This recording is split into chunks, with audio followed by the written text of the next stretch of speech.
ശ്രദ്ധിക്കണം കേട്ടോ. ആ വാ.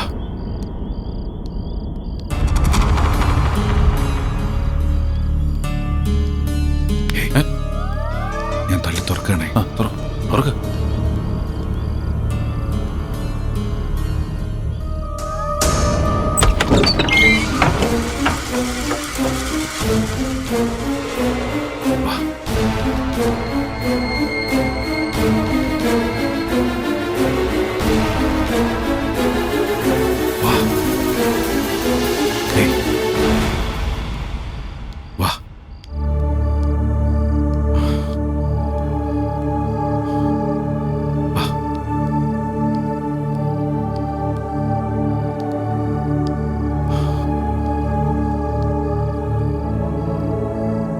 ഇരുട്ടാന്നല്ലോ. അതെ, അങ്ങോട്ട് പോണ്ട, ഇതിലെ പോ. ആ നടക്കാം.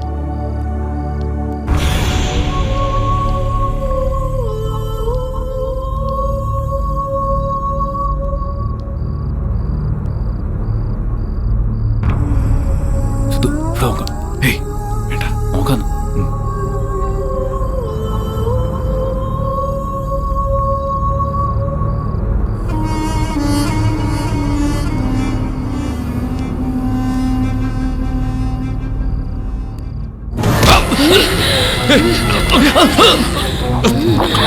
ഡോക്ടർ, ഡോക്ടർ,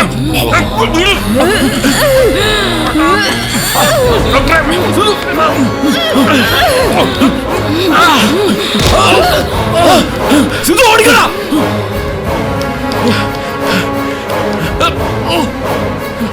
ഡോക്ടറെ,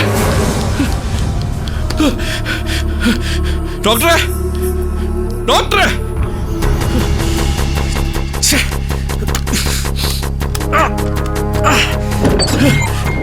ഡോക്ടറെ, അയ്യോ സിന്ധു.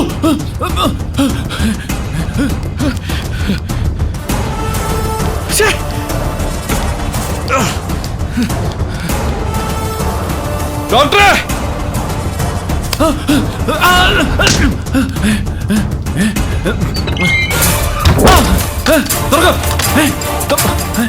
ആരുമില്ലേ? സിന്ധു തുറക്കണേ.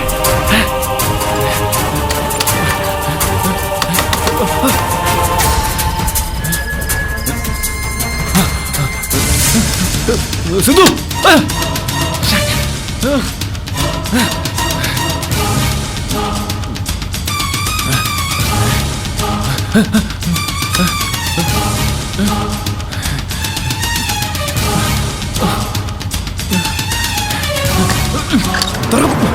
സിന്ധു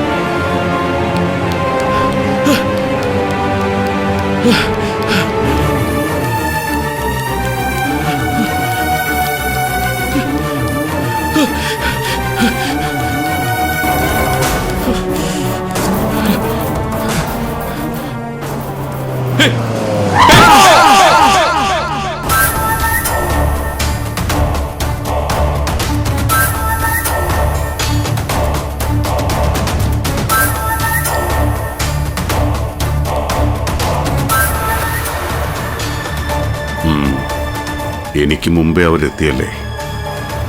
ആക്രമിക്കപ്പെട്ടേക്കാം, ചിലപ്പോൾ മരണം വരെ സംഭവിച്ചേക്കാം.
മോളെ,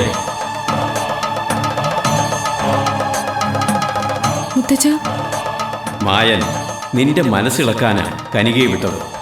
പക്ഷേ നിന്റെ വാക്കുകൾ അവളുടെ മനസ്സിൽ ചാഞ്ചല്യം സൃഷ്ടിച്ചിട്ടുണ്ട്. അവൾ ഇനിയും വരും. നീ പറഞ്ഞതെല്ലാം അതേപടി തുടരുക. അവളുടെ വാക്കുകൾ കേൾക്കുന്നതായി ഭാവിക്കുക. അവള് പറഞ്ഞ അവളുടെ കഥ സത്യമാണ് മുത്തച്ഛ. അതെ, അവൾ കുഞ്ഞായിരുന്നപ്പോൾ മായൻ പിടിച്ചുകൊണ്ടുവന്നതാ അവളെ. പാവം. അവളുടെ ഉള്ളിലെവിടെയോ ഒരു പകയുടെ കനലെരിയുന്നുണ്ട്. അത് നീ നന്നായി ഉപയോഗിച്ചാൽ ഇവിടെ നിന്ന് രക്ഷപ്പെടാനുള്ള വഴി തെളിയും. ശരി മുത്തച്ഛ, ഞാൻ എന്റെ കഴിവിന്റെ പരമാവധി ശ്രമിക്കാം. നല്ല വാക്കുകൾ വേണ്ട സമയത്ത് കിട്ടാൻ കാവുങ്കലമ്മ നിന്നെ അനുഗ്രഹിക്കട്ടെ. വിജയീ ഭവ.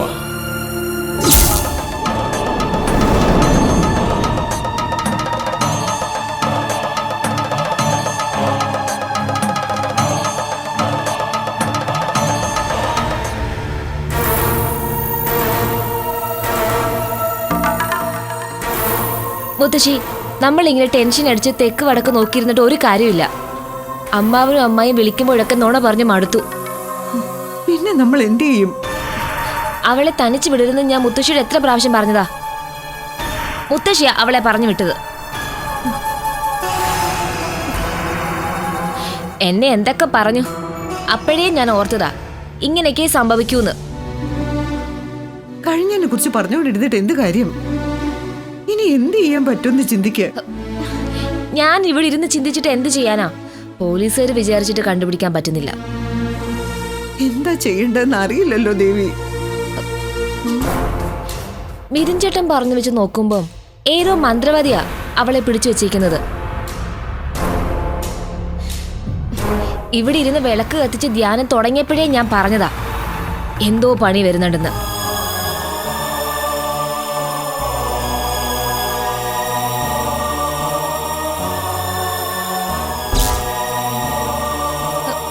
എന്നാലും ഇങ്ങനത്തെ പണിയാവുമെന്ന് ഞാൻ വിചാരിച്ചില്ല.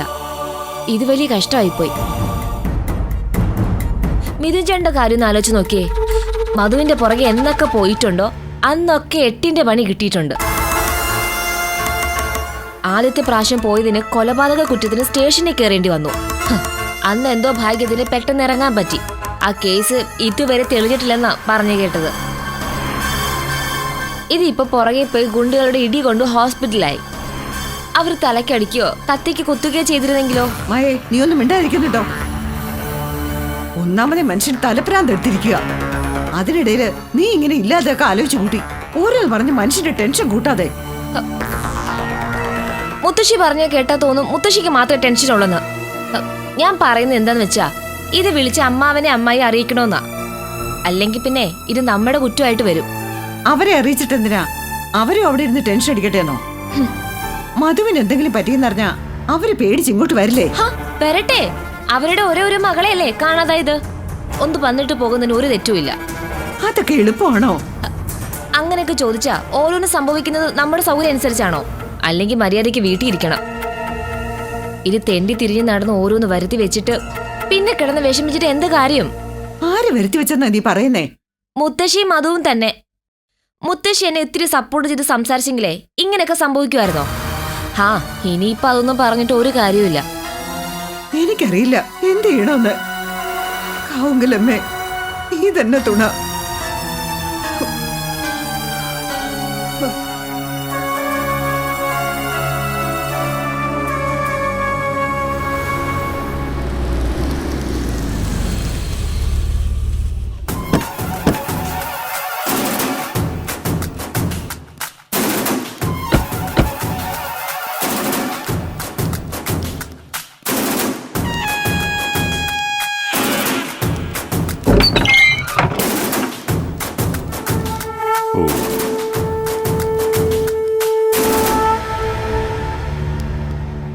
നമ്മുടെ കണിയിൽ എത്ര പേര് വീണിട്ടുണ്ടെന്ന് നോക്കണം.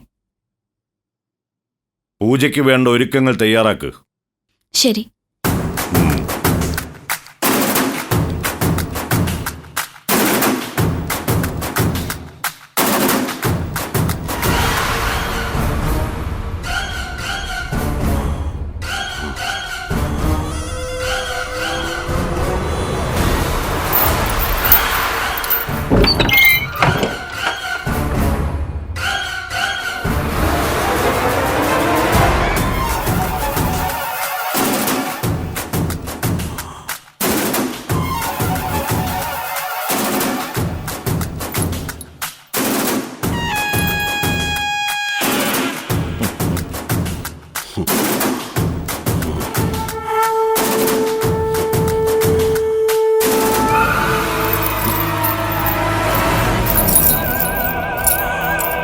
മഹാമാന്ത്രികനായ ശിവദത്തിന് മേൽക്കാവിൽ മായന്റെ സവിധത്തിലേക്ക് സ്വാഗതം. മായ, നീ ഈ ചെയ്യുന്നതെല്ലാം നിന്റെ നാശത്തിനാ. പല പ്രാവശ്യം നീ എന്നെ ദ്രോഹിച്ചിട്ടും ഞാൻ പ്രതികരിക്കാത്തത് എന്റെ കഴിവുകേടായി നീ കാണരുത്. ഗുരുനാഥൻ ആദ്യം നമ്മളെ പഠിപ്പിച്ചത് ക്ഷമയുടെ പാഠങ്ങളാ. അതുകൊണ്ട് മാത്രമാണ് നീ ഇന്നും ജീവിച്ചിരിക്കുന്നത്. അല്ലെങ്കിൽ എന്റെ പാർവതിയുടെ മരണത്തോടെ നീയും അവസാനിച്ചേനെ.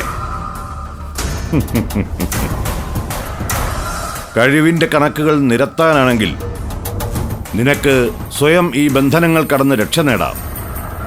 നിന്നെ ദ്രോഹിക്കാൻ എനിക്കൊരാഗ്രഹവും ഇല്ല. ഇത് എന്റെ നിലനിൽപ്പിന്റെ പ്രശ്നമാണ്. എനിക്കിനിയും ജീവിച്ചേ പറ്റൂ. ഈ ലോകം കീഴടക്കി മേൽക്കാവിൽ മായന്റെ പേര് എന്നും ലോകം പറയുന്ന വിധം അനശ്വരമാകണം. ജനങ്ങൾ എന്നെ പൂജിക്കണം. അതിനുവേണ്ടി എനിക്കിനിയും ജീവിച്ചിരുന്നേ പറ്റൂ.